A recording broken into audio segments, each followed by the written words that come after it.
Hola, bienvenidos a un video más con Mari Montero. Recuerden que yo todos los días les estoy mostrando un outfit diferente con la ropa que tengo en mi closet y siempre combino mis prendas. Así que para este día estaré así. ¿Qué tal les parece? Miren, este outfit para este día no está hermoso. Combinamos este azul clarito de este pantalón con estas dos prendas negras que nos hacen ver súper hermosas, ¿sí?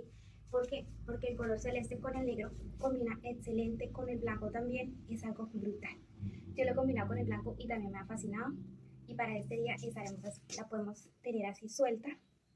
No crean que cuidar y mantener un cuerpo sano, ejercitado, o sea, con una mentalidad súper, no es nada sencillo, pero todos los días tenemos que dar más, un poquito más y avanzar, crecer en conocimiento, en actitud, en todo para que nuestra vida sea muchísimo mejor. Así ya saben, los quiero.